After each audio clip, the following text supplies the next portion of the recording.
All right, I think we are live. Hi, and welcome to the BDQ cast of the Adepticon Finals. I am Dameron. I am here with my co-host Kira Mode. How's it going, guys? All right, so we have a really interesting final for this Adepticon Vault Tour. To explain the format, this is an adapted format. Kira Mode, tell me about the adaptive format. In a nutshell, the way adaptive works is we play a regular game with our own decks. Then after that game, we switch decks. Now, if one of us sweeps, right? So like if I win with my deck and I also beat you with your deck, match is over, right? Or vice versa. But if we split, so let's say my deck is better than your deck. So I play with my deck, I win, then we swap decks and you beat me using my deck. We then go to a game three. And so how do you determine who gets to play the better deck? And the way you do that is you bid chains. So people can one up themselves. So like let's say my deck is monstrously better than your deck. We might try to bid like five, six, seven, eight chains to try to balance it out, depending on how both of us view my deck as better. On the other hand, if it's like really close, but my deck's clearly better still, maybe you only bid like two or three chains. And so it's up to the players to figure out how the relative strength of the decks are in the matchup to determine how many chains they should bid, which requires not only an understanding of your own deck, but a good understanding of what your opponent's deck will do Yeah, to that get a good chain bid amount. I love this format. I think it's the most competitive of formats because it really tests the pilot skill of how well do you know another deck, how comfortable are you playing a deck, and if one deck is actually better and both players perceive it as the better deck and it wins twice, there's a whole mind game of how many chains to bid. And I think that this game, the Keyforge in general, is going to evolve a lot on that front. And this is one of the first real tournaments where the adaptive format is the final, right? And this Yeah, this tournament is going to set precedents. This game will set precedents of, well, what is right and wrong to do in an adaptive format. Is it possible to win just two games back to back on player skill alone? Um, this is an exciting game in the history of Keyforge because it's the first real well watched adaptive tournament. So let's talk about these two players' decks, right? I have them both pulled up here, and we have seen both of these decks before, right?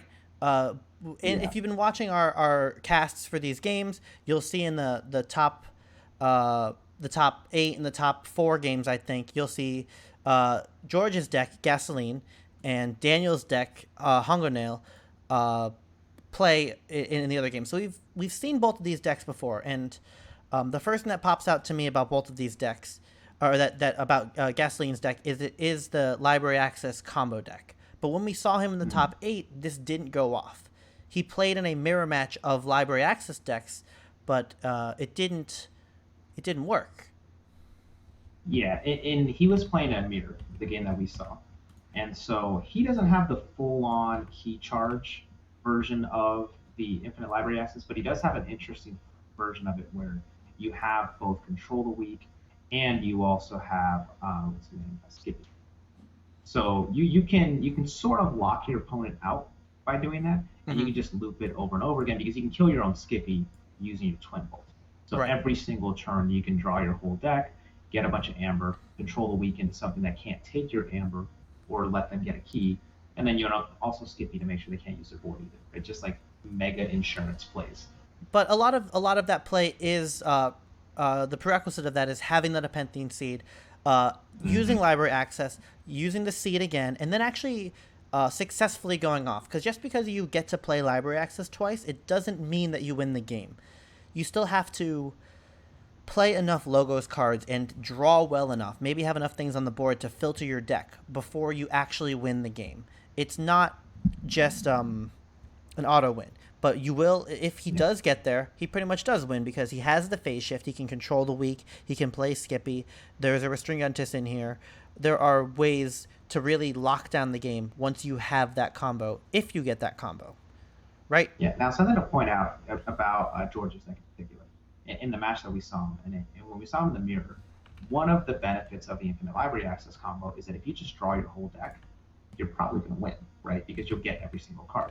Right. but an opponent can pressure you in a way to make sure that you can't get to the bottom of your deck.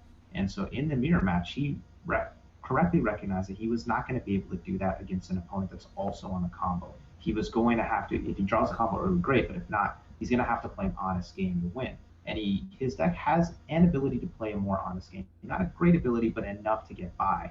Mm-hmm. And he was able to win the mirror match on honest play when his opponent had the seed and library access way down at the bottom. His opponent couldn't play an honest game, and they just got blown out. Yeah, Now, in this game, there's it's going still to be a little bit different. there's still great cards in this deck. There's still key control. There's control the weak. There are still strong untamed cards in here. You can still generate a lot of amber on the Hunting Witch and the Telega. There is still a real game that could be played with this deck, and that was one of the strengths in that matchup. But let's look at the other deck. Let's look at Daniel's the deck. The untamed side in particular can get something. Right. But Right.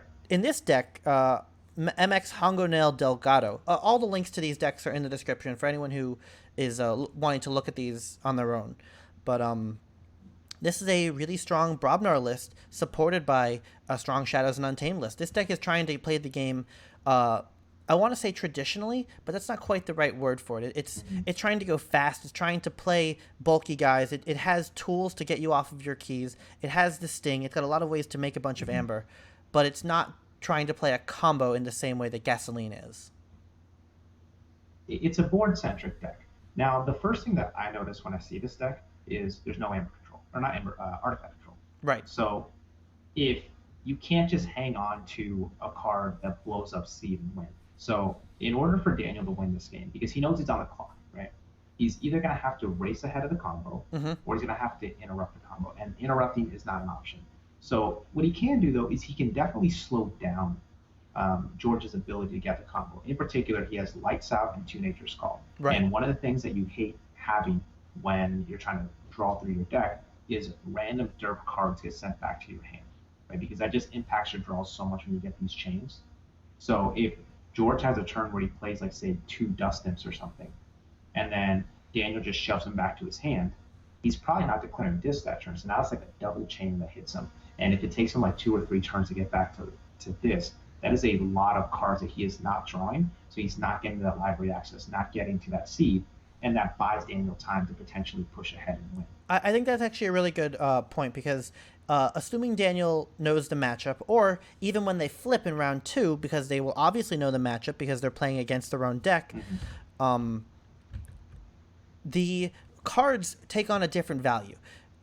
This Hongonel should always be able to keep the board of the Nephthene Seed deck down. There should never be a time where the punches, the Lights Out, the Pawn Sacrifice, the Poison Wave, the Nocturnal Maneuvers, the Common Cold, the Bears, they're always going to get your stuff off of the table. The Mighty Tiger. This deck will have the board, and it should be able to go faster. But noticing that you have these Nature's Calls, maybe it's smarter, instead of using them on the Dust Pixie or the Mighty Tiger to get your play effect, so your free Amber again, putting these Dust Imps, putting the big Twigs and the Bears back into the Dexter.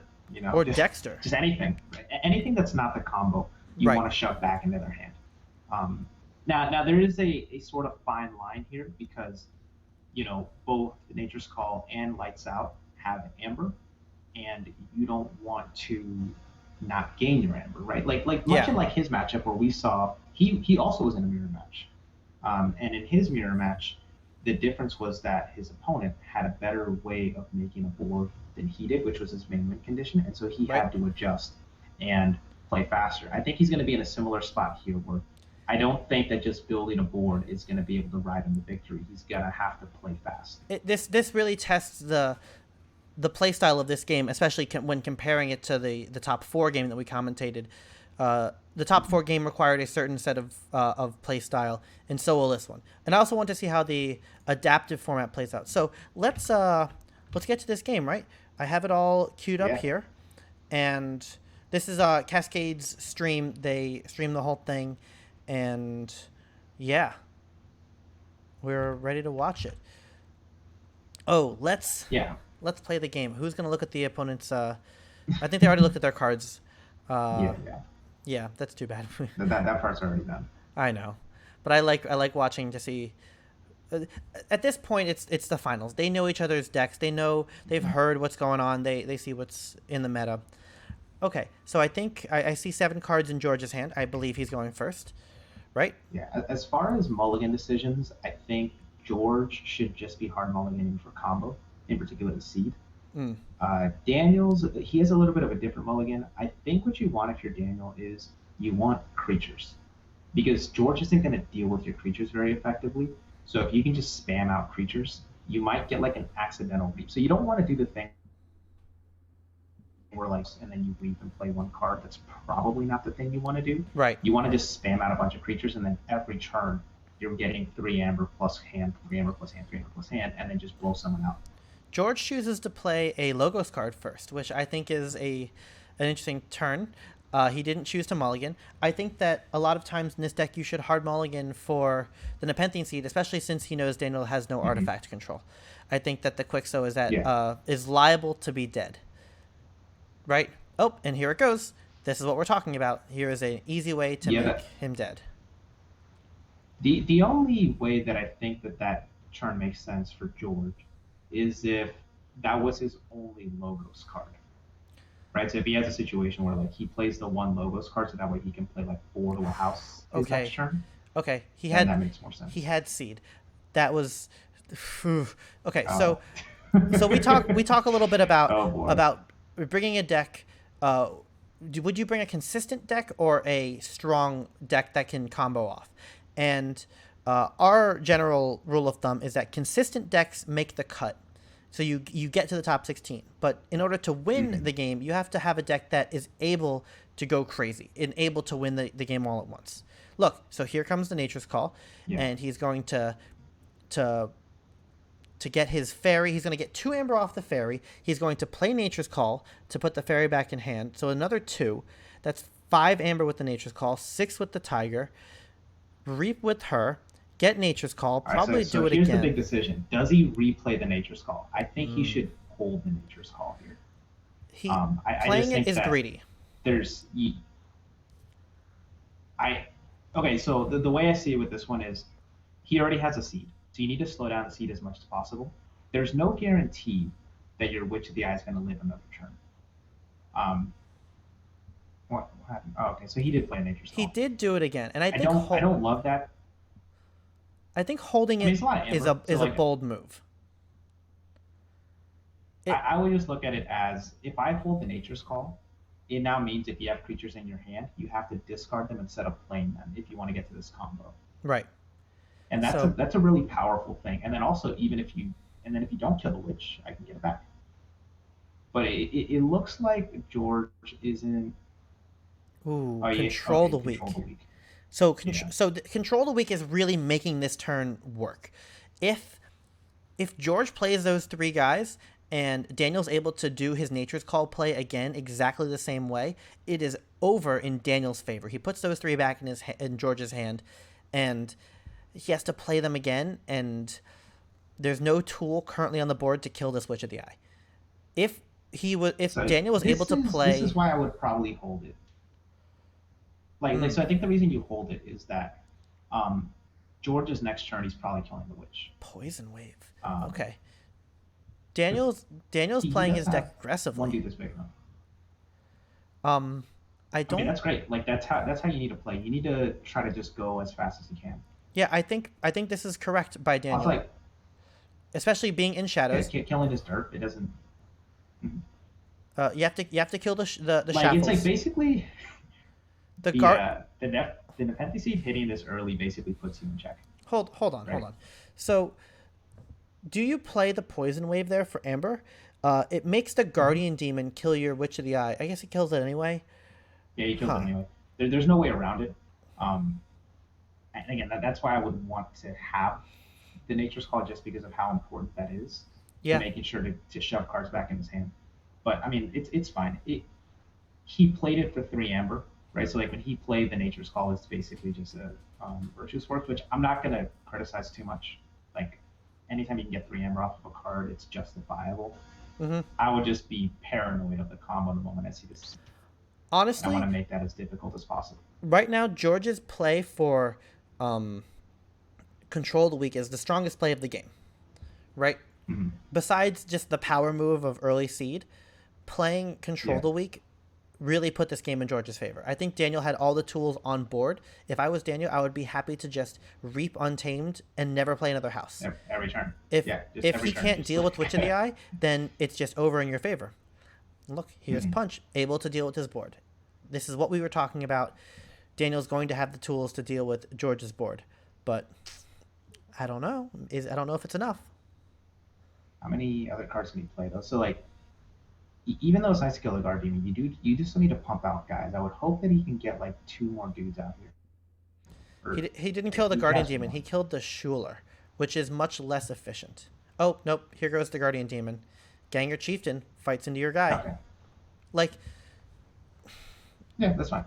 Daniel's only at 5 Amber because he only played Punch.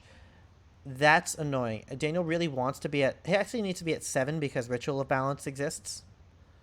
But remember that Well, George is... he just had a. It's a 4-card turn. I think you need to burn through your deck because Daniel does have a lot of amber production in his deck, and you just have to draw to it. I have a question. If George does combo off and draw his whole deck, how does he win? Is it Control the Weak plays? Yeah, he just controls the weak you into something that's trash, and then he also can play Skippy to make sure you He can't can only leak. play Skippy once. And, like, which house do you control the weak into? Daniel might be able to get far enough No, ahead. you what's it called? You use Twin Bolt to kill your own Skippy every single time. So Well- like on the first one, I Skippy plus control the weak you, and then on the second go around, it's like, all right, let's murder off my own Skippy, play a card, redraw Skippy, replay him, and then replay control the weak. Okay, so if he combos off, I mean, it's not literally auto win. It's not a key forging auto win, but Mhm. it gets there. It's a functional one. Yeah. Okay, so I've seen Wild Wormhole for lab work, right? Yeah. I see Dimension Door. He's okay. So here's a really interesting turn by George. He has 4 or 5. I've seen 4 with a phase shift Logos cards in his hand. This is a failed combo, right? He is waiting and waiting and not great. waiting, and he has to draw library access before the combo goes off, right? He's had to dump his Logos hand. So if he draws library access right now, he also has to draw a complement of 3 or 4 other Logos cards and hope that he draws well, to make sure that his combo works as he needs it to. Right? Drawing library access now isn't enough anymore. At first, that wormhole into lab work looked pretty bad for Daniel, but now it looks great because George is. I think there's 6 Logos cards in his discard now. 5? Oh, with Quixo, maybe 6. Yeah, that's a lot, and that just means for him to craft the library access plus 5 Logos card hand that he needs for this thing to really get cooking, it's a lot harder to get to now. I really wish Daniel had that 6th Amber going into this turn, right? Because then he could pressure the game at any point. And now, even if he makes 100 Amber, he has to take 2 turns, and that's no good. Yeah. So there's a Nature's Call. That's good. He should get a lot here. I wonder if there's another guy that he picks up for whatever reason. Okay, he takes the Urchin because he wants to steal. The Urchin. I'm okay with that. I'm not. George has Amber 2 steal. But I guess like Urchin on the board is still a reap, so it's kind of the same. Yeah. That's your Maybe you second pick up Nature's the Call? Tiger to take the damage off. Yeah, he's out of Nature's Calls. Yeah, I'm not a huge fan of the Urchin pickup. I would rather him be on the board. Just, I don't know. Yeah, no, it's negligible, but I'm not too mad about it. Daniel does. It's one of those sling value things. As of right now, Daniel's in the safest spot he's been all game. Yeah. Right? Yeah, because when you see the seed, that is utterly terrifying, right? But once you see all the Logos cards go away, you have at least like a 2 to 3 turn window before you can craft up a Logos hand that's even remotely threatening. So, the window's now. Like, look, when he says Untamed, every time he declares not Logos, I breathe a sigh of relief. Like, this is not scary because he played 5 guys. This is scary because he's going to draw 4 cards. Four cards he took his archive. Now, he did pump a discard back in his hand, right? Yeah. So like that chain is relevant. Yeah, that chain of the dust imp, the dust imp in his hand. There. So Yeah, you George's definitely want to board, get to 6 if at all possible here. on George's George board, has 3 there's Bromner guys. there's a Murmuk and a Teliga. Teliga is whenever Daniel plays a guy, George gets an amber. I think that the Murmuk is priority one to kill, and the Teliga is priority number Yeah, two. Do for you sure. agree? I I honestly wouldn't even pay attention to Metallica. George is so far behind on the Amber race that like even if Daniel played 6 creatures, it wouldn't matter. Right. I would only worry about the Marmook's a problem, and so is Ritual Balance. So you got to get up to 7. Eight, So eight with the he ritual. Yeah. has 2. No, I mean like so if you kill Marmook, which you can do with any of these houses, you kill Marmook, get to 7. Now George is going to have something out of house to cock block you from a key. Is there anything that Daniel can do as far as efficiency plays? Should he be playing as many cards as he can, or should he be playing his Brobnar or Untamed board? They're each 3/3, and he only has 2 amber. They need to Early be. on, I would just try to draw through my deck as fast as possible to build the widest board I could. Right now, I'm just trying to put them in check. Okay, so he goes Brobnar. I want him to be holding a punch for that Murmuk, and I need him to be at 6 amber. Like, step one So you is kill 6 amber. Teliga. Yeah, yeah. You just want, because even if you get to exactly 6, right, and kill the Marmook, he still has to declare Untamed to get you off the key, which buys you a turn, right? And he probably doesn't have any Untamed cards in hand. Okay, he So let me kills just the go there. bear. I wonder what Oh else he's no, holding. that's bad. No, Um, let's give him the benefit of the doubt for a moment. Okay, so like, sure. he's fighting a bunch, and this Yeah, is that's a lot wrong. of fights. He should be getting amber, not fighting. Yeah, he's playing. I definitely feeling a little good about his opponent not having the combo, but I think you still want to have that in mind that like that combo could hit at any time. So he did 3 fights there, right? He needed to do one of those fights.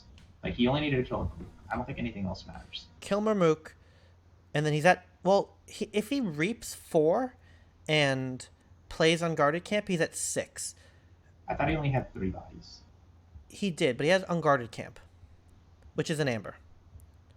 So if he just reaps 3 times and then plays unguarded camp, And here's you is that a see. Ganger Okay, chieftain? this is a Oh, big okay, that this is a big yeah, that's deal a because the big, Ganger big, big the fail on fight this turn. the fight that he should have done is Ganger Chieftain on the left for the bear. Bear gets Murmuk, and then he plays out he reaps 3 times and plays unguarded camp. Now he's at 6 with the Murmuk gone. So George Yeah. can stop him, but only on Untamed. And George would forge because Daniel played 1 creature and put George from 5 to 6.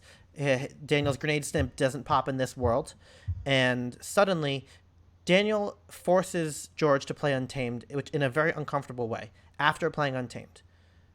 Well, And because now George is playing this, right? So part of the issue is like you still, while you have some good leeway against the combo, you still have to be aware of it, right? You should always be back against the wall, and I mhm. mean ultimately, just generally, you should always be trying to get to 6 anyways.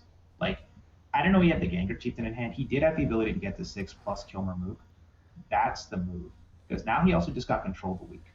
So Yeah, for Brobnar. Ooh, this is like one of those things where it's like if you just get to 6, he has to call Untamed, it's like right? And Daniel plays he actually Control have the a Weak. pretty yeah, It's like and that. he actually has a decent Untamed turn for George, right? Like if you kill his Remook and then get to 6, he rituals you down to 5, and then he probably reaps I think 4 times, and he also gets an amber for the Teliga. Like that's a good value turn, Big twig. but you're so far ahead as Daniel that it doesn't matter, right? Like Right. value is not anything that's going to be relevant in this game.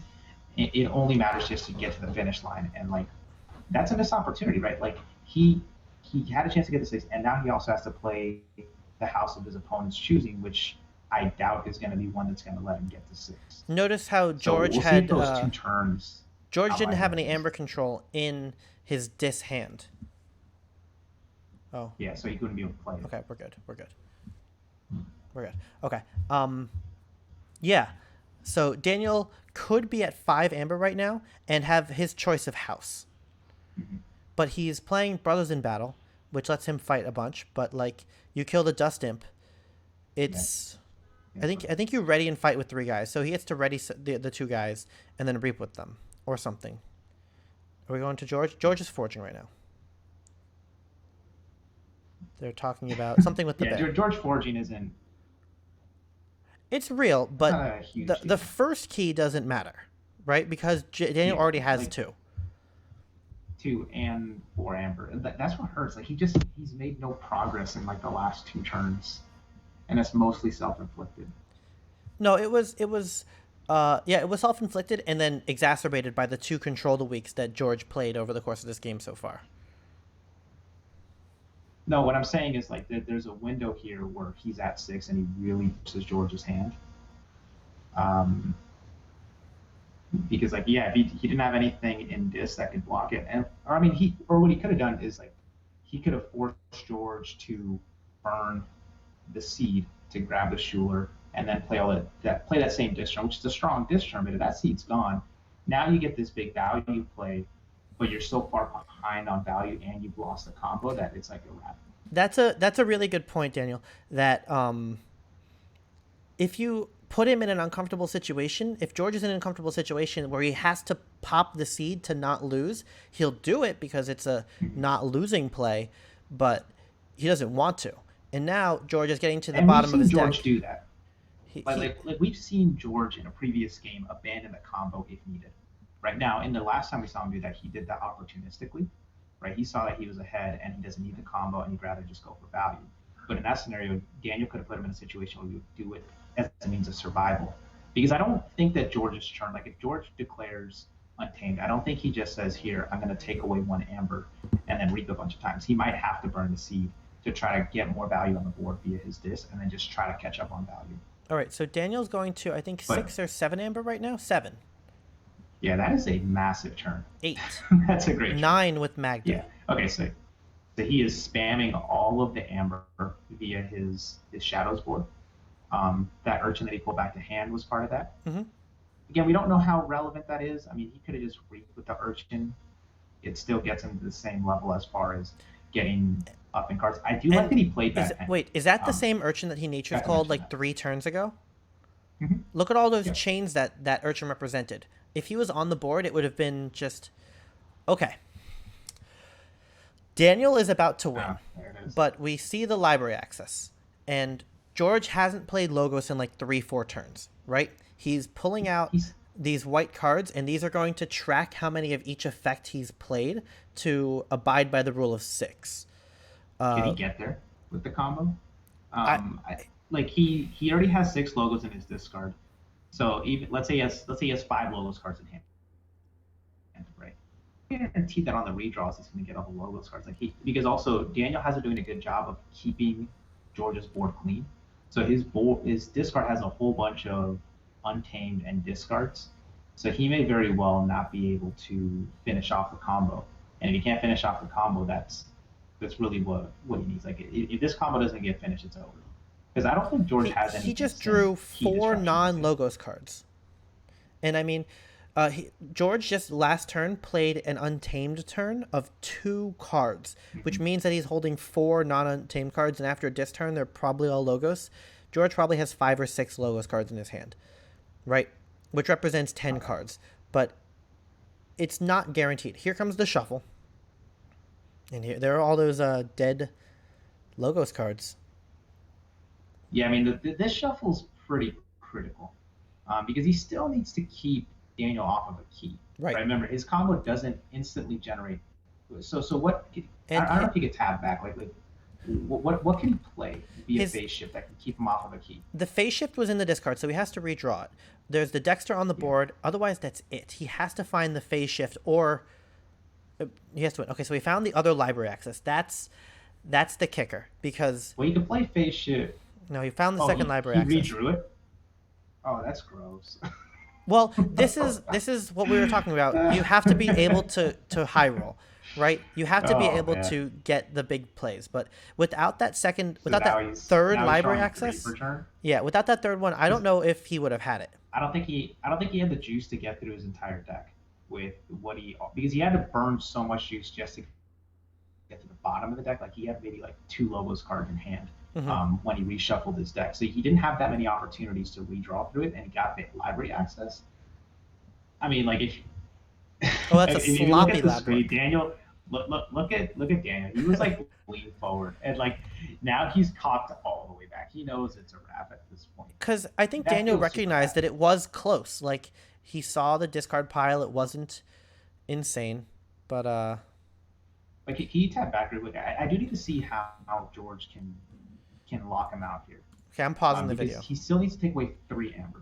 Sure. So he still needs three amber. So let's see here. He Schuler. can play shackles, two shackles via face shift, right? He can play Schuler. Okay, so that gets him three. Wow. If Wait, he no. plays both shackles, Is that his only option? wait, That's his only key control. wait. Oh, sorry. I thought he had a Schuler. Let me see here. No, there is a No, no. So he Schuler has a Dexter and two shackles. and a Schuler. Okay, so Schuler, Dexter, two shackles. That's four that he could take away plus a So Mermook. okay, and a That can make him Murmuk. five. So he actually has enough. He can So he has up to five there's only. if he plays it correctly. I want to take a note of this. There's only 5 amber removal cards in this deck. You can only take maximum 5 away. If Daniel had gotten up Mm-hmm. to 11, which he was very reasonable to do, there is zero way that that uh, George can take it away from him at that point, Yeah, right? he would have to have a way to kill off his own Schuler, which I don't think It, he has. it involves killing Schuler and replaying it a number of times, which is possible Mm-hmm. with your twin bolt, and but you run out of phase shifts. You have to play control the week probably still, and that you still have like that's why George is down 2 keys, right? Daniel, if he Mm-hmm. was a little bit more aggressive in a couple of those earlier turns, then it would have been very different. But we have to see George here playing smart and playing his Shaffles and his Schulers to take Daniel off of 2 more amber, or his Mermook. Yeah, Oh so man. I like his little note card things. I've played against a land stack in person, and like basically someone has like a really like scrubby looking piece of paper that he's just like marking down, and it looks so bad. At least this one, it looks like he's putting tokens on every single card that's relevant, so that's cool. You know, you in particular have to mark down how many phase shifts you played. That's probably the most important card to keep in mind. Is like just how many times does that card show up? Because you only get to play it 6 times. It doesn't matter how many copies of Phase Shift you have in your deck. You can Mm-hmm. only play any card called Phase Shift on your turn 6 times. And I love That's this two method by shackles, one George. Schuler, one Mermook, and a control weak. Kitty cat. Can go over there. Yeah. So Phase Shift for Schuler, Mermook, Shaffles, 2 of them. So that's 2 Phase Shifts and then Control the Weak. And then he has to do it again, right? If Daniel just reaps up to a huge number, Well, you can't read. Remember, Skippy's out oh, there. he can't reap with Skippy. Okay, Yeah. that's a big deal. Yeah, so like the Skippies, I think what makes this combo viable because you can pretty reasonably lock them into a house that they can't do anything with, but you're Look, going to be at a board disparity. hold on. Look at this cool play. You can play sloppy lab work, discard your Schuler, and then it's in your discard pile. Then you can wild wormhole it out. That's a way to get around phase shift. What a cute play because it is sloppy lab work. Yeah, all right, I like that. These are You still need niche to kill your things. Schuler. Yeah, it Yeah, doesn't. I guess when you're playing combo, you have to think of like all of the tiny little dumb interactions to maximize your combo. He's archiving his untamed cards just to be a little bit cleaner about it. Did he discard library access? I think I so. think he has this. Yeah, he has his whole deck at this point. He does. So there, I mean, there really isn't much here. I think if you're Daniel, all you're doing is just waiting Can, to see if you can bring him down to can we below can we talk about fortune two. George using twin bolts on Ganger Chieftains? Uh, I think his idea is to play the twin bolts on the Brobnar guys, kill them, Mm-hmm. and then lock Daniel into Brobnar. That's what I'm expecting, right? I don't think it matters. What I would be more concerned with as George is making a really good control weak call. I think he's making it into Brobnar, but he's not really considering that the Skippy Time Hog makes those 2 units on the board useless because they can't be used. Yeah. Right? It seems like a waste where he could be comboing off either more quickly or more efficiently. Um, or like, what if there's a look at Daniel? He's leaning all the way back. He's He's like, what am I gonna do? Like this guy's playing solitaire. so I wanna I mention get it. something in this moment. Can I take a little bit of a tangent? Sure. I've heard We people got time. mention that there are some library seed combos in this series, and it's not fun to watch. But I disagree with that. I think that this is a very nuanced moment in the game. There are a lot of ways that George can mess this up. He hasn't played enough face shift. He hasn't played enough uh capture with his face shifts, right? Yeah, he needs to make sure that he plays both of his shuffles, right? Yeah. Like he needs to play both of his shuffles and then Wait, remove. Daniel's off of 2 more amber. Oh no, Oh, he's good. Magda We got him. Magda the rat. That's what Yeah. happened. Magda Oh, the I rat forgot about left. that. Okay, yeah. So that's the other way you can do it.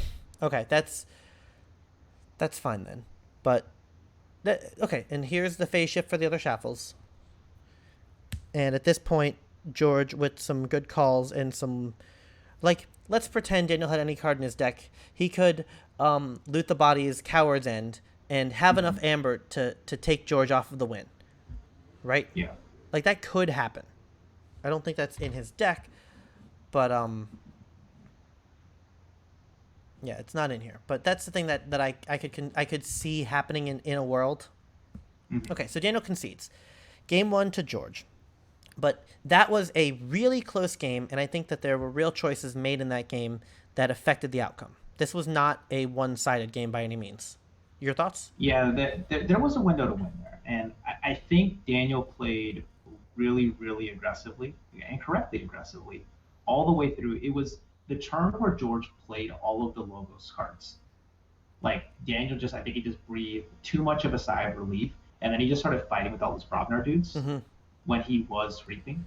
And if that turn is like you mentioned, just reap 3 times, play play the event to get an amber that gets you to 6, play Danger Chieftain, murder the Vermook, put him in check. You do that, that just cuts off George's draws, and now he can't get there. Because it also what it would do is like even if the combo doesn't hit, right?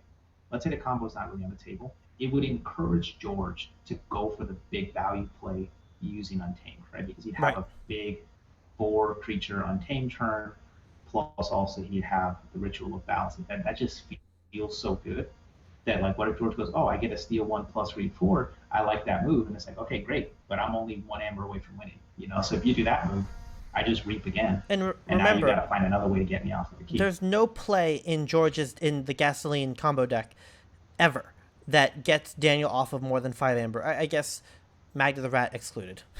Um, but if Daniel is at 50, Yeah, is that's if not something I would Daniel's expect Daniel to keep track of. right, but maybe after game 1, now that he's playing it, he knows how like I wonder how confident Daniel is in this game 2. Does he feel like it's already over in his favor, or did he actually realize that he was super close? He looks defeated after that loop and seeing George pull all this magic off, these crazy plays with the extra cards. I can see Daniel feeling defeated and not realizing how close he was to winning. I guess if I were in his shoes, right, and I just had that turn, I would think I was 1 turn away, right? Like I was 1 turn away from pulling this game out. Um, and I would be pretty scared playing the combo deck, honestly. I'd be kind of afraid, thinking like, man, I almost won this. I was a turn away. Uh, you know, I don't know how to play this combo exactly. This could get kind of rough. Right. Because also he was a turn away, and George had that seed super early, right? Like Yeah, he had that seed turn 2. He had it in his opening hand. yeah. So, you know, you got to feel pretty good about your deck, but that's like kind of a scary thing because like you would hope that if you lose game 1, that you would get absolutely crushed game 1 because you don't want to get swept. Yeah. And So I if think there's a real chance that Daniel just gets swept here. yeah, if George wins again, then it's just over. Mm-hmm. Okay, so they're swapping decks. Um, this is always just an interesting. This is an interesting thing with the adapted format. You're not playing with someone else's cards, so like you want to be respectful. You want to be. It's hard. It's unfamiliar to you. You've never seen this deck before. You just played against it, but your perception of the deck is warped by the game that you just had, and that's why I'm wondering how Daniel is feeling right now. He looks kind of defeated. He looks like after that turn, he's like, "Oh, I was so close, and I can never overcome that." But maybe he's not. Maybe he's calm. I don't know. How would you feel? I would feel like I'm just going for this combo. I Mm. don't think he saw anything in the last game that would make him think that he can play an honest game and be even remotely successful. So what I would do is I would just say, okay, we're going for this combo. We saw And in Daniel's last game that he is capable of playing a very quick style, filtering through his deck and getting to the key card. So he can play that sort of game. mhm, yeah.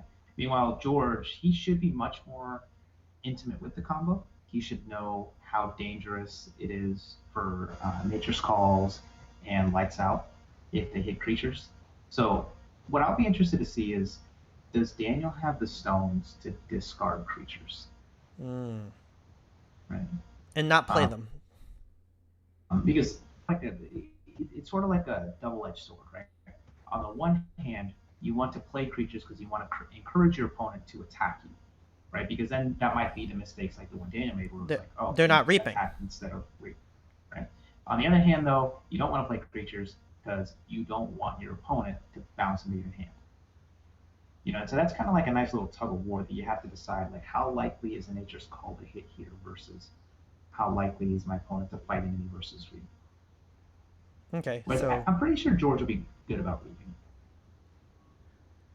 yeah, George, 4 Amber on turn one, maybe more. Ooh, Nature's Call. This is so fast. Daniel's like, wow, why didn't my deck do that? But Starting off fast. it is It kind of did, double. right? He had a really fast start. That is 9 Amber because that's 4 creature plays and it puts the creature back in Daniel's hand. That is not George could not ask for a better turn one. And look, I think Yeah, the that is the judge just like was checking like, oh wow, all that Amber, yeah, maybe that's what happened. I don't know. that is a big turn one. Yeah, Like that's what George and George has to know this, right? He has to know that you're up against your own deck. You got to make it happen. Did he only played one Nature's Call there, right? yeah, and look at Daniel. He had the seed turn one, drawing Take a Quixo, look at it drawing here. No. discard. Does he? I think he has the access. Okay, so let's say Daniel is holding that access. He has a Quixo. Does he That feels play so it bad. now, or does he play another turn or two to filter his hand and get a I, stronger Logos turn? if he does have the access, I think he just play all the non-logos cards, and just try to get up to 6 logos cards in hand, and then just block it out. That would feel super bad for George in particular because he's doing the right thing. That he's playing the fast amber. He just lights out 2 cards, Yeah, um, racing ahead, doing the things. But it could get really dark really fast if and look, Daniel already has. Daniel is correctly not like he's holding the access. He's not playing it yet. That's a real choice that he's making, especially after getting Mhm. lights out. Like, I And this is also where you have to decide: do I want to play these creatures? Right? Like he had the option the previous turn of just not playing the creatures, just discarding them, right. and then that would help him get to this combo faster. Especially if he's already holding the access, he's got to be regretting that. Control the weak feels good here. What do you think he Yeah, calls him totally good. into? Untamed. That's Shadows. what I would call. No, he just played 3 Shadows cards. You call him into Oh, sorry, Shadows. sorry, sorry, sorry, sorry. I thought he just played Untamed. Yeah, Okay.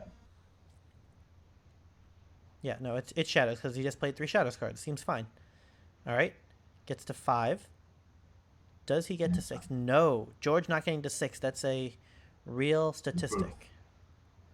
Okay. Because like at this point, George is on turns if Daniel does have that library access in hand. Well, no, I think this is exactly the same fear that Daniel felt game one.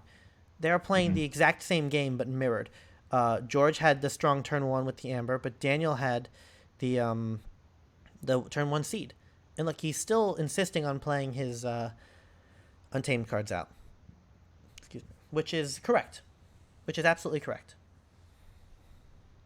Do you? Oh, you want to? Yeah, You would discard them, wouldn't you? I would discard them. I mean, you said he has a library access, right? I, Like I can't quite see the library access. I think if you don't have the access, you play them. But if you have the access, I think you definitely discard them I thought I saw it. I because might be you don't wrong. want to have those shoved back in your hand. Okay, if you have it, let's just pretend. I mean, I think the conversation is certainly more interesting if he has it, and I think uh, I think it gives him I more. mean, I'm giving him there's more more. credit, assuming he has it. There's more reason to play the bear and big twig, I guess, because you're going to bleed, right? So there's value in putting cards on the board just because they won't affect your redraws when you're trying to combo off. Hmm. So I guess that's the thing. But I would be more concerned with getting the combo pieces than the redraws.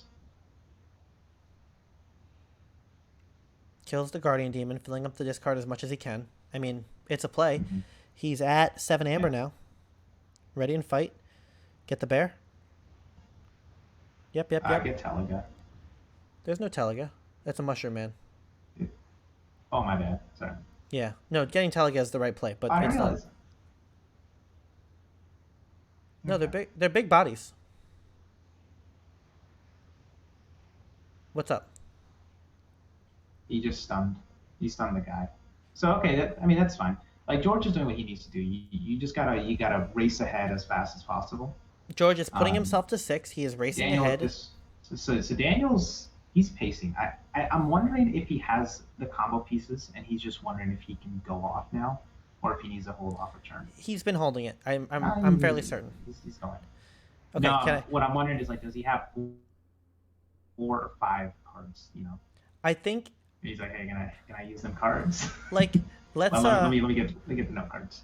like Daniel not playing that library access that he's been holding is showing me that he has at least some familiarity with the combo, even if he's never done it.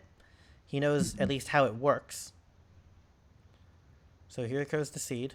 Yeah, I guess the big question is how many non-logos cards does he have? So he plays that, draws him a card. Right. Come here. Oh no, no cat. That's fine.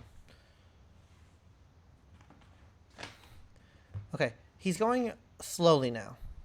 I think this is scary at this point. I think this is a hard board to parse, and I think that maybe like he needs to still find the phase shift and the control of the week, right? I don't think it's a win until he finds phase shift control of the week. Tell me if I'm wrong. Well, he needs to draw his whole deck. That's the most important thing. So if you can draw through your whole deck, draw through your whole discard, get infinite draws, that's when you can play out everything. Because if his turn is basically a really big library access turn where he just plays a bunch of cards, gets 6 or 7 amber, and then plays a Skippy time power plus control the week, he's going to lose the game Right. in all likelihood. Because the next He turn needs is to, not a library access combo turn. yeah, yeah. His turn needs to be I play every one of these cards 6 times, right? Because then also that gives him like 18 or 24 amber. I don't know how many amber producing cards are Well, in the Logos he, lineup. a real stat on that front is that this is not a perfect library access combo, right? Mm-hmm. It does the seed, it does the library access, and it does have phase shift into control of the week, but it doesn't have key charge, it doesn't have scrambler storm, it doesn't have it has control of the week and phase shift. But Yeah, there are higher levels of this. When do you combo off? You don't guaranteed immediately win, right? Yeah, what you need to do is you win in 3 turns, right? So you're presumably going to lock them into whatever house cannot interact with your amber, right? So you're gaining mountains and mountains of amber. They cannot interact with your amber, so you're automatically going to win in 3 turns. You just need to make sure that your lock pieces, basically your control the weak and your Skippy, that is enough to make sure that they cannot get their last key. And George right now is at 1 key, so it ain't happening for him. He doesn't have enough amber stockpiled to get it done. Is there a chance that do you need to phase shift for your seed to play it the next turn and double access again, so that you can get through all your logos cards or something? I think there's. No, you don't have to because your whole deck's logos, right? So all the logos cards just cycle for themselves, and you'll be able to get to everything. Okay. It's just slower. I think there's some. It still works. Yeah. Because your deck will have 0 cards, right? So you have 0 cards in your deck, 0 cards in your discard pile. So every card just cycles for the other card. Like you don't need the extra seed. Yeah. I'm thinking to myself, is Daniel running out of logos cards? Like, okay, he just Yeah, I mean, part like of the combo is that you still have to get through everything. Now, one of the benefits that Daniel has here is that he had played zero Logos cards up through this combo, right? yep. So he has 11 targets in his deck that he can get to. So if he can draw through his whole deck, that represents 22 cards draw, which should be enough to get him through his discard pile, redraw, get more Logos cards, and then get the whole thing rolling. It's a couple It more gets a little because bit, you archive away some cards that you don't want, you sloppy lab worker ones that you don't want, and mhm, you wormhole phase shift gets you double cards. So yeah. And so I think that Daniel was in a much better combo position than George was because when George did his combo, all of his Logos cards were in hand, right? And a lot of them were in the discard. So he had to have a lot of faith that not because not his deck, but he only had a little bit of juice left, and he would just have to have a lot of Logos cards near the top when he reshuffled, and he happened to have it. In particular, he got the library access he had right off the the top. access right away, and that I You think know, that um, was really why he won that game. yeah, that was pretty lucky. This one, I think Daniel's position, there's almost no way for him to miss if he has five other Logos cards in his hand because that draws him 10 cards. And then some of those get him an additional card draw bonus on top of that. So he's burning through his whole deck. He'd already played, I think, like 10 or so cards between the Untamed and the Discharge. Hmm. So he's getting through all of it. And now he's just working his way back up through the deck. But you can see that he isn't quite familiar. I mean, this is what happens when you play an adaptive format. You aren't familiar with the deck and the cards you're playing, Mm-hmm. so you end up. He seems not timid, but just making sure that everything is going correctly. And like maybe he's at this point where he's like, Yeah. I wonder what my win condition is. Like I gotta make sure that I'm doing the thing, and make sure I do it right. Look, where do I put this card? It Yeah. goes in And the like, discard pile. That's sequencing that you wouldn't be and like, familiar with if you didn't have the deck. and one of the things he didn't do, I don't think it'll matter, but he didn't twin bolt his own chuds, right? So he could have twin bolted his own Skippy Hmm. just to put it in the discard pile. So that way on his redraws, he has a higher percentage of redrawing another Logos card and keeping that draw pressure going. That's a real thing. It again, it doesn't matter. He was in such a good position to rip this combo and rip it so early too. Just like because Yeah. like George got some really explosive early game turns, but like what can you do when your opponent has an FTC turn one, and then they draw a fistful of Logos cards by turn four? It's like you know not much you I can do mean, against that. George The made first nine one was amber much on more turn game. one. He made a ton of amber and was wiping Daniel's board. Like, let's talk about Hungonil. That's a deck we were saying is going to clear the board all the time. It was we were right about that. Mhm. It kept the board clean Yeah. until the combo. So I guess here's the I feel Daniel hasn't drawn through his deck a second time. Um, He's going to. he Come on. oh, okay, there it is. Okay, there it is. Well, yeah, that's where I was like with the twin bolt. He missed another opportunity to kill the Skippy if need be.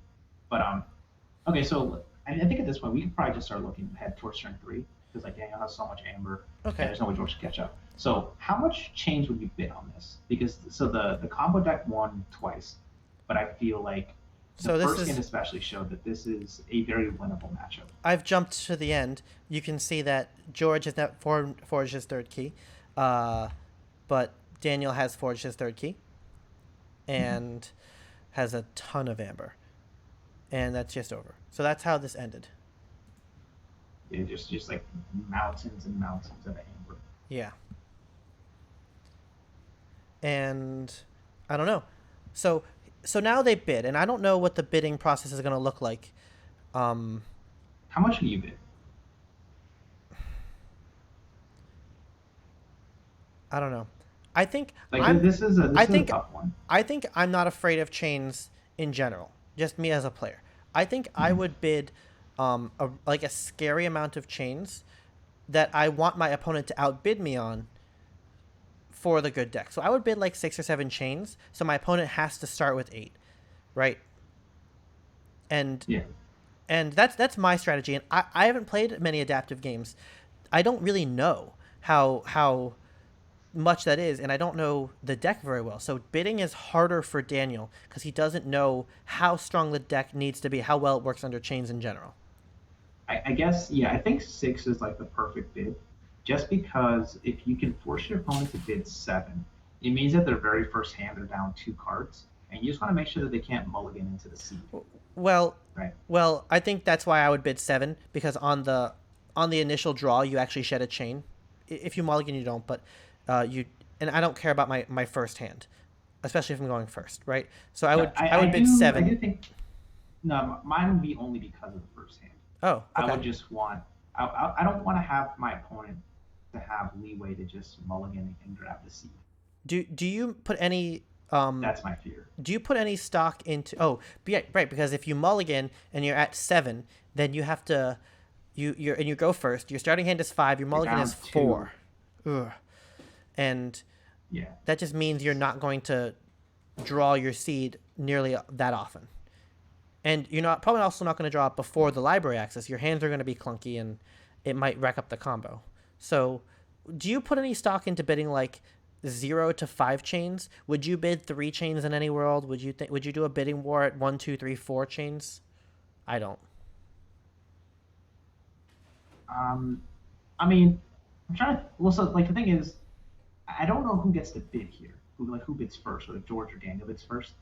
I think if you're George, you definitely want your deck at the lowest amount of chains possible. So I think if you're George, you low bid, right? You lead off the bid with like 0 or 1 or something.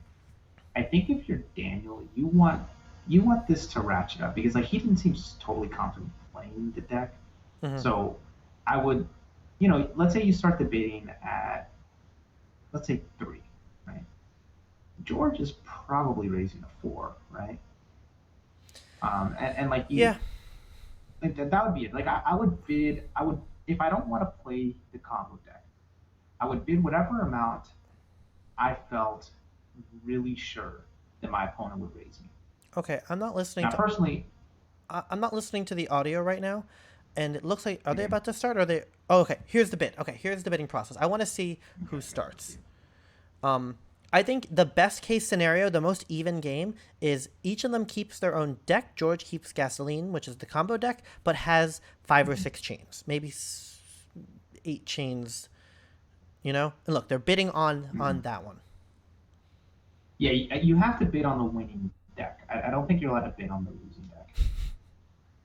I mean, then you bid 0 or something. Well, just like throw out a bid. I mean, Yeah, there's a lot of poker terminology. There's a lot of poker knowledge that's up your alley for this. yeah, I mean, so part of it is like what deck do you want to play, but you want to gain an advantage. And okay, so it looks like the bidding's done. So yeah, Um, I know what the bid was.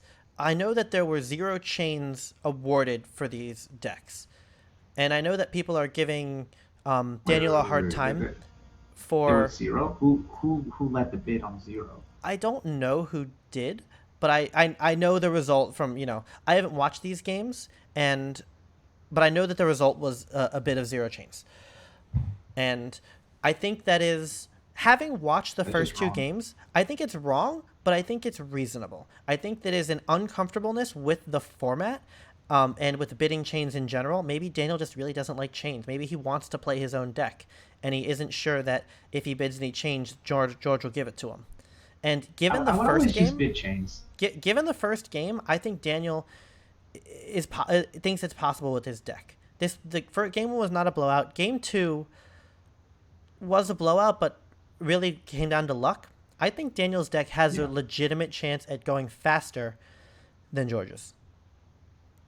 Okay, so if let's say the bid started at 0, I just think you have to raise. Hold on. Everyone's gonna have a Hold on. Go preference back. towards their own Go deck. back. You lagged. You have to what? Okay. Okay, you have to raise because everyone is always gonna like let's say me and you have perfectly even decks, right? Right. You're always gonna prefer to play your own deck versus play my deck at no chains. So, quite frankly, if I said here that it's 2 chains, right? You'd still rather play your own deck at 2 chains, even if they're even, than give me 2 chains because you're more comfortable with your own deck. Mm-hmm. And so, like in particular, if you're Daniel, you're looking at George and thinking, this guy is running a combo deck. There's no way he wants to be up against the combo. So if you throw out some chains out there, even if you don't want to play the combo yourself, you can get a little bit of value on I that. I mean, I we'll see think what that happens. I think that your point of making them chained to mess with the opening draw is real against the combo. Give him one chain. That means his opening hand is going second would be 5. If he mulligans, it's 4. That is one less Yeah. card, and like his opening hand will feel weirder. He's not sure if he's gonna find the seed. It's minimal, but it's mental in that opening. When you have that choice of should I mulligan, it's gonna mess him up. Give him the opportunity to mess up harder if he had one Yeah, chain. chains are much more detrimental if you go second than if you go first. Mm-hmm. And even just one chain, it really messes you up because for some reason when you mulligan, it doesn't take away an extra chain for that. Reasonable. That is how it should work. Do not fight that, because otherwise you always mulligan under chains. Don't fight that argument. You for those who don't know, you let's say you go second and you should have 6 cards. If you have any chains, you go to 5 because of the chains, and you shed a chain. And then if you choose to mulligan, you're already at 5. You go down to 4, but you don't shed another chain because that would be dumb. I would always mulligan to shed more chains. That's how it should work. I would just not have chains affect your opening hand. Like that's a much cleaner way to go about it. But that's not the way it is. Oh, come on. I think it's a clunky rule. It's all. It's a clunky rule to try to solve an imbalance. Uh-oh. I saw Seed. I saw Control the Week. I might have also seen Library Access. Really? George might have high rolled. That's why you did the chains. Yeah, so there's definitely a Seed. I see Quixo. Okay, let Is that an Access? I think that's the Access. I didn't see it. Oh, I look, heard the he Seed. also controlled the week into Shadows for a time walk. Daniel had to pass because he played Silvertooth and Reaped and then had no other shadow cards. So George got a free turn to play down his Seed. That is going second, it's even better. Okay. Here's the board control. This might just be so this is why you bring a deck that has this upside. Daniel's deck will always go so fast, and it can go really fast, but it can never blow a game out. Yeah. And that's his choice of bringing this very strong, very consistent, very board control and amber generation heavy deck. His high roll is making 9 amber on turn 1 in maybe 40% of games. Sounds great. That's a high number. Let's just say it is. Much less than 40. I'm giving him. Yeah, I see. I see what you're saying. But he will never. He will yeah. never have library C GG on turn 1. You know what I mean? That's his choice, and it got him all the way here, right? And here we go. I think you just have to hope that the seed decks get murdered by artifact control along the way, because random people are gonna have like, oh Jesus, he has that turn 3. He had it turn 1. He had it in his He's gonna be able open. to rip turn 3 because he still has to have enough logos cards, right? Like you can't just rip it on like 2 logos cards. So you need to have the library access plus a fistful of logos cards. He has the phase shift. He has the Skippy. And like if this peters out, actually no, that's actually a really good point. If this peters out, George is well ahead, but Daniel has the tools to fight back, clear the board, get back in the game. Right? Right? I think so. So there's a reasonable chance you don't combo off here, just because he hasn't played enough non-logos cards, right? I think he's only played 5 non-logos cards, so that would put him. Let's see, 5 there. They put him at 20 cards in the deck. Now a lot of those are logos, right? 6 of them would be logos theoretically, but there's no guarantee that you get to all those 6. Like if those 6 are nested at like the bottom 10 cards of his deck, he could just brick this pretty easily. But even if he bricks, though, there's a very good chance that he just has a really big turn, right? He plays a bunch of logos cards, and like Daniel's deck doesn't actually have board wipes. If you remember, like we talked about that, like he doesn't have big board wipes. He has good board control pieces, and he has big Provenor dude, so he can kind of, incidentally take care of your board. But if you have like a really massive board, like if you're up 5 creatures on him, he can't really deal with it all that well, or at least it takes him a long time to get there. So even if George doesn't fully combo off here, he could end up with such an insurmountable advantage that it doesn't matter. And you said he played a Skippy too, right? So it's not like he can use the Fire Spitter to just kill something. He's going to have to play probably Untamed, wouldn't I guess? Play Untamed, get some Amber. But now George is in the driver's seat, and if he's able to redraw his whole deck, then it's like, all right, then it's just over.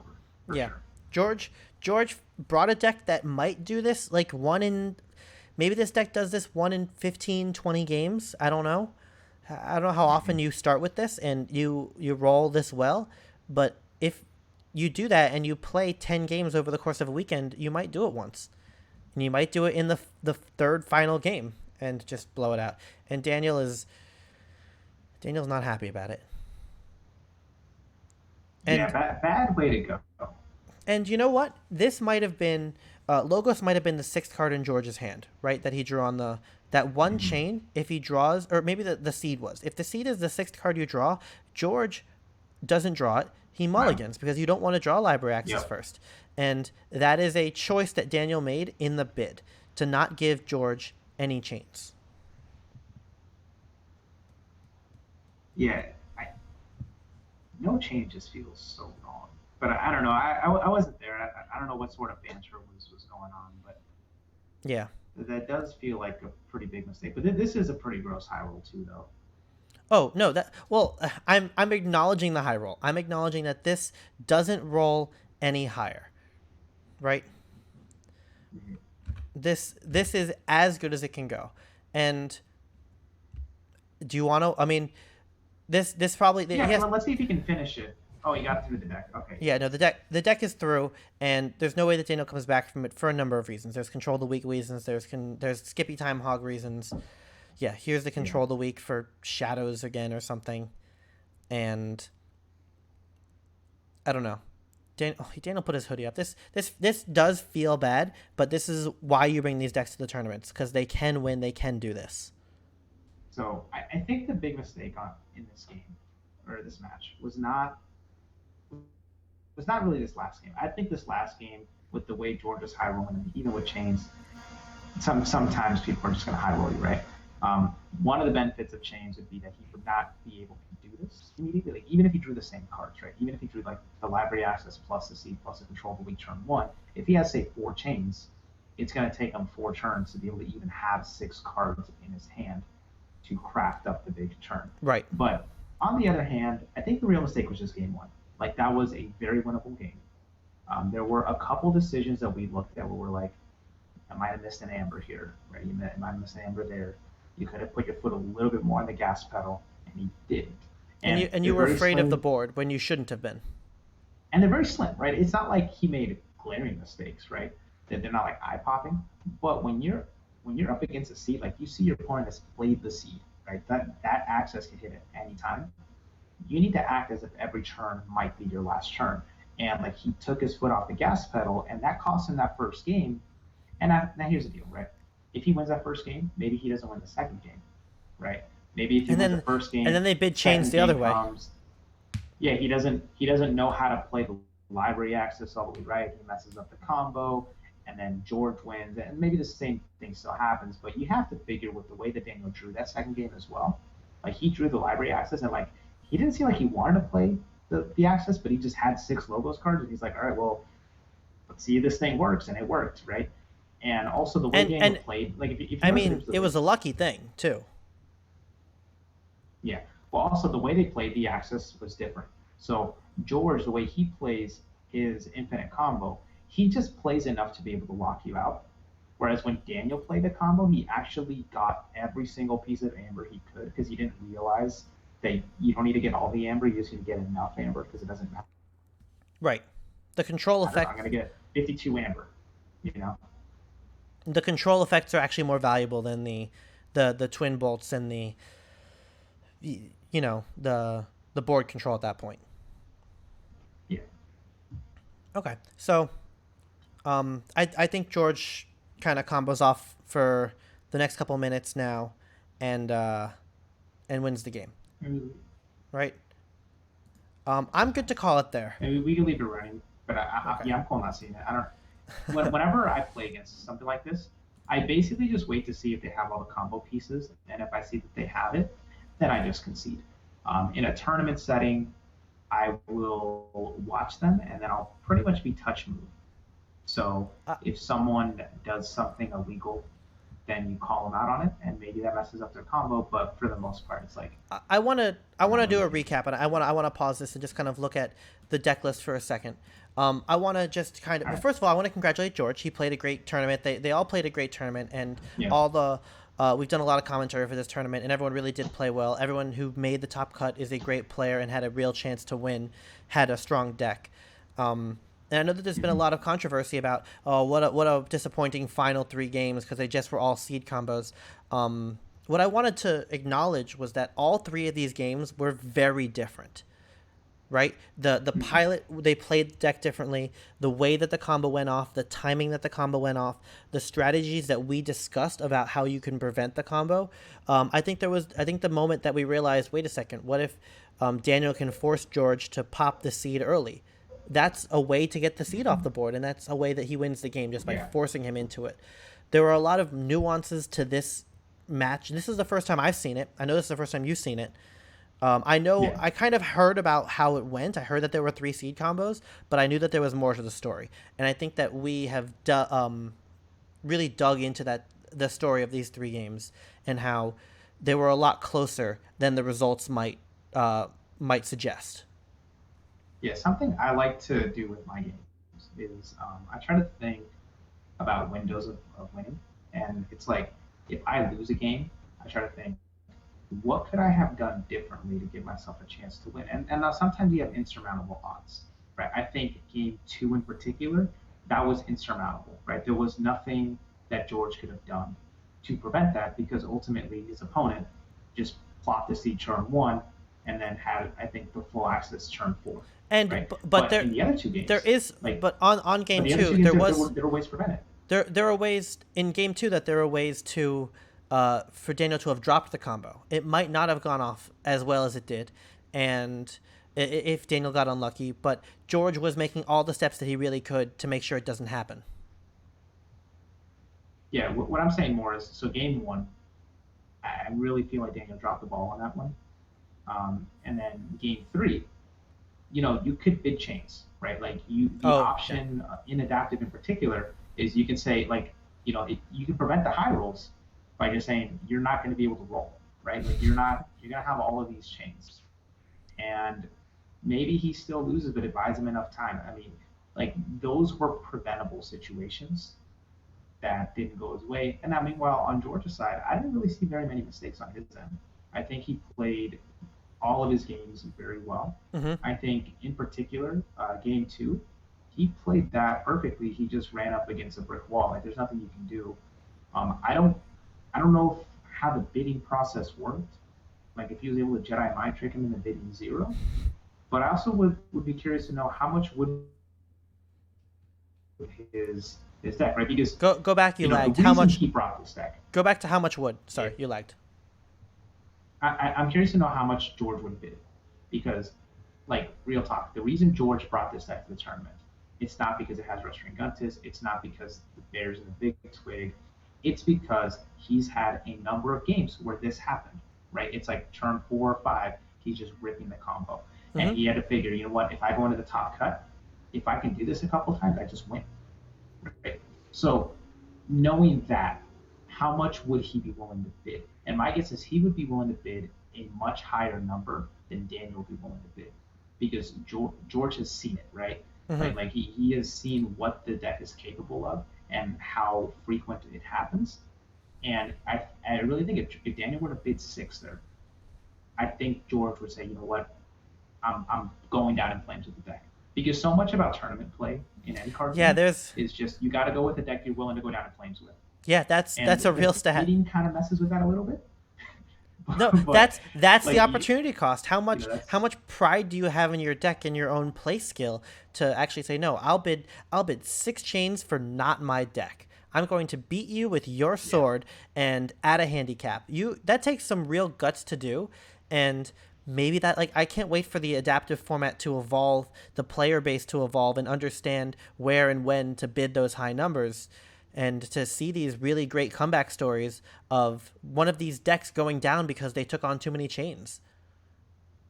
And something that's cool about the chain bound events in particular is, you know the chain bound is a really good way to test out how chains work, right? You can bring your decks, you can get some chains on them, and then you can start playing with chains and see like, okay, how much do chains really matter here? And then also you can do with different deck types. Okay, so like if I play a racing deck, how do Mm-hmm. chains matter? If I play a control deck, how do chains matter? If I play a combo deck, how do chains matter?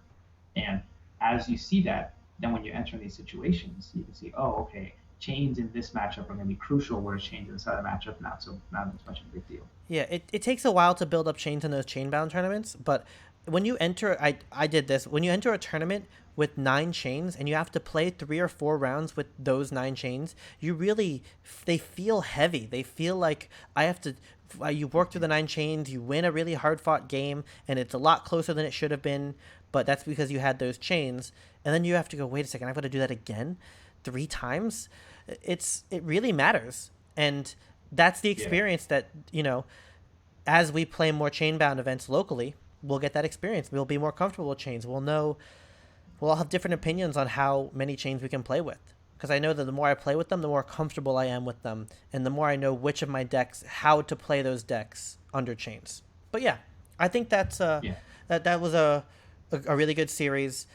We did top 16, top 8, top 4, and now the best of 3 finals for Yeah. Adepticon. Finals. Yeah. Congratulations to George. Congratulations to Daniel and all the other top 16 members. Um, Everyone, thank you so much for watching. Daniel, tell them about our stuff. Oh yeah, yeah. So if you notice, we're wearing matching shirts. Oh, that. So we have we yeah. I mean, this is the stuff I care to talk about. Yeah. We'll talk about the rest of the stuff later. Okay, so uh, Make it we quick. figured if we're going to be going to these classes and stuff, but even like when we're casting this, we want to be like kind of in uniform. So we got ourselves like our own jerseys. We have our logo on them, along with big Keyforge letters. So you can kind of see what's going on. You got names on the back. It says Adepticon. Like, we're really, really stoked about it, along with the playmats that Kodamaran has been showing off too. So like we're really excited about it, and we think it'd be good for when we go to a con or something. People can easily identify us, or maybe people that aren't totally aware, they're like, hey, where do you get that shirt? And then we can say, oh, we do a podcast on this game called Keyforge. You should check it out. It's a really cool game. It costs $10 here. Buy one right there and play you. And And that's like a cool thing to just kind of grow the community. and it's one of the ways that we want to make sure that people are welcome to come talk to us. I'm going to be trying to cast the Denver tournament, which is coming up. Kermit will be there. He will be in person. I will be casting it remotely, probably live. We might even get some live interviews, something like a news team. I'm excited about that. And yeah, if you don't know us already, we're Bouncing Death Quirk. We have a podcast, we have a Discord, we have a Twitter, we have a Facebook page. All of those links are in the description. You obviously know about my stream. I'm Kodamaran. That's Cure Mode. Thank you so much for watching our content, and I hope you enjoyed it. Yeah. Yeah. Thank you.